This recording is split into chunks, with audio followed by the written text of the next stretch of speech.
2026 നിയമസഭാ തെരഞ്ഞെടുപ്പ് എന്ന് പറയുന്നത് UDFന് ഏറ്റവും നിർണായകമായ രാഷ്ട്രീയ പോരാട്ടം നടക്കുന്ന തെരഞ്ഞെടുപ്പാണ്.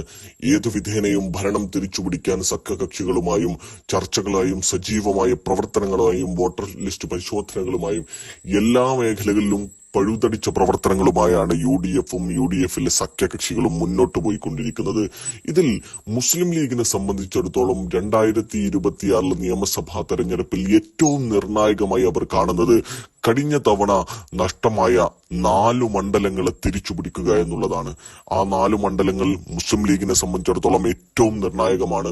മുസ്ലിം ലീഗ് എന്ന് പറയുന്ന പാർട്ടിക്ക് കേരളത്തിലെ ഏറ്റവും പൊളിറ്റിക്കൽ സ്ട്രൈക്ക് റേറ്റുള്ള പാർട്ടി എന്ന പദവി നിലനിർത്താൻ, ആ രാജകീയ പദവിയിൽ തുടരാൻ ഏറ്റവും നിർണായകമായ ആ ദൗത്യത്തിന് മുസ്ലിം ലീഗിന് നിർവഹിക്കണം.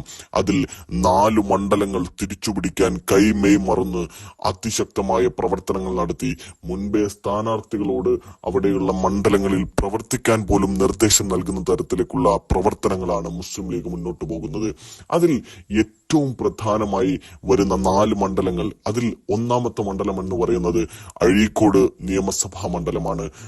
കഴിഞ്ഞ തവണ KM ഷാജി 5000-ഓളം വോട്ടിന്റെ ഭൂരിപക്ഷത്തിന് KV സുമേഷിനോട് പരാജയപ്പെട്ട നിയമസഭാ മണ്ഡലമാണ് അഴീക്കോട് എന്ന് പറയുന്നത്.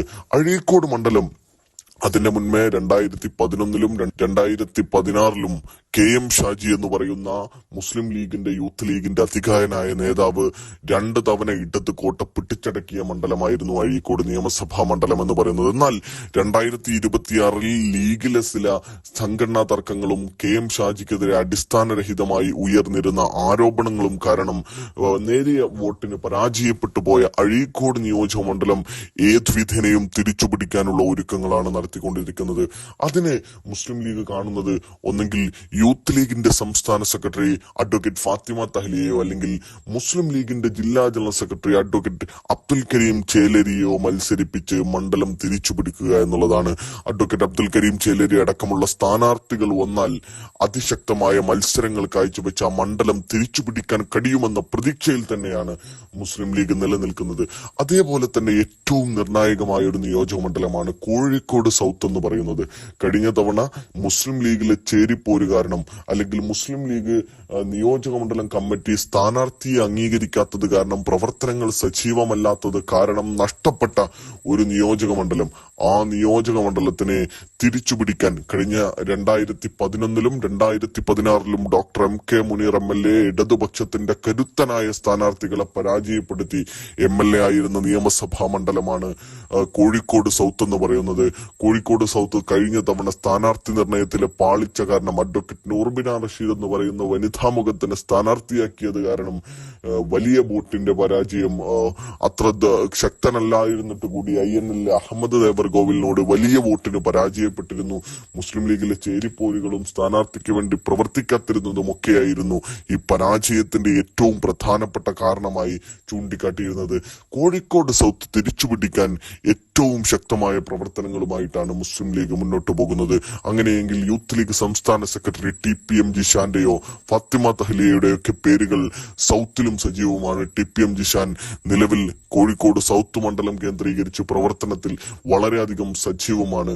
സൗത്തിനെ തിരിച്ചുപിടിക്കാൻ മുസ്ലിം ലീഗ് ശക്തമായ പ്രവർത്തനങ്ങളുമായി ഒരുങ്ങുന്നു എന്ന വാർത്തകളാണ് പുറത്തുവരുന്നത്.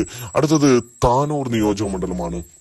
മുസ്ലിം ലീഗിലെ ഏറ്റവും സ്റ്റാർ വാല്യൂ ഉള്ള നേതാവായ മുസ്ലിം യൂത്ത് ലീഗിന്റെ സംസ്ഥാന ജനറൽ സെക്രട്ടറി PK ഫിറോസ് കഴിഞ്ഞ തവണ 1000 വോട്ടിന് പരാജയപ്പെട്ട, നേരിയ വോട്ടുകൾക്ക് മാത്രം പരാജയപ്പെട്ട കഴിഞ്ഞ തവണത്തെ നിയമസഭാ തെരഞ്ഞെടുപ്പിൽ ഫിറോസിനെതിരെ വ്യാജ ആരോപണങ്ങളിൽ തെറ്റിദ്ധരിക്കപ്പെട്ട ഒരു പ്രചരണ ക്യാമ്പയിനുകളൊക്കെ ഉണ്ടായ സമയത്ത് നേരിയ വോട്ടുകൾക്ക് മാത്രം പരാജയപ്പെട്ട താനൂർ നിയമസഭാ മണ്ഡലം തിരിച്ചുപിടിക്കാൻ ഏതു വിധേനയും ശ്രമിച്ചുകൊണ്ടിരിക്കുകയാണ് മുസ്ലിം ലീഗ്. PK ഫിറോസ് തന്നെ താനൂരിൽ മുസ്ലിം ലീഗിന്റെ സ്ഥാനാർത്ഥിയായി വരുമെന്ന വാർത്തകളാണ് വന്നുകൊണ്ടിരിക്കുന്നത്. PK ഫിറോസിനെ കുറച്ചുകൂടെ സുരക്ഷിതമായ മറ്റൊരു മണ്ഡലത്തിലേക്ക് മാറ്റിയാൽ MSF സംസ്ഥാന പ്രസിഡന്റ് PK നവാസ് താനൂരിൽ മത്സരിച്ചേക്കുമെന്ന വാർത്തകളും പുറത്തു വന്നുകൊണ്ടിരിക്കുന്നു. അതേപോലെ തന്നെ മുസ്ലിം ലീഗിനെ സംബന്ധിച്ചിടത്തോളം ഏറ്റവും നിർണായകമായ മറ്റൊരു നിയമസഭാ മണ്ഡലമാണ് കഴിഞ്ഞ തവണ നേരിയ വോട്ടിന് പരാജയപ്പെട്ട കുറ്റ്യാടി എന്ന് പറയുന്നത്. പാറക്കൽ അബ്ദുള്ള നേരിയ വോട്ടുകൾക്ക് മാത്രം പരാജയപ്പെട്ട കുറ്റ്യാടി മണ്ഡലം തിരിച്ചുപിടിക്കാൻ പാറക്കലിനെ തന്നെ കളത്തിലിറക്കി. ഈ 4 മണ്ഡലങ്ങളും മുസ്ലിം ലീഗിനെ സംബന്ധിച്ചിടത്തോളം പാർട്ടിക്കുള്ളിലെ ചേരിപ്പോരുകൾ കാരണം, പാർട്ടിക്കുള്ളിലെ പ്രയാസങ്ങൾ കാരണം, പാർട്ടിക്കുള്ളിലെ വിഭാഗീയതകൾ കാരണം, ക്രോസ് വോട്ടിംഗ് ഉണ്ടായതുകൊണ്ട് മാത്രം പരാജയപ്പെട്ട് നഷ്ടപ്പെട്ട മണ്ഡലങ്ങളാണ്. ഈ മണ്ഡലങ്ങളെ ഒറ്റക്കെട്ടായി നിന്ന് തിരിച്ചുപിടിക്കാനുള്ള അതിശക്തമായ ശ്രമങ്ങളാണ് മുസ്ലിം ലീഗ് നടത്തിക്കൊണ്ടിരിക്കുന്നത്. ഇത് വിജയം കണ്ടാൽ കേരളത്തിൽ അത് വലിയൊരു ചരിത്രമാകുമെന്നത് ഉറപ്പാണ്.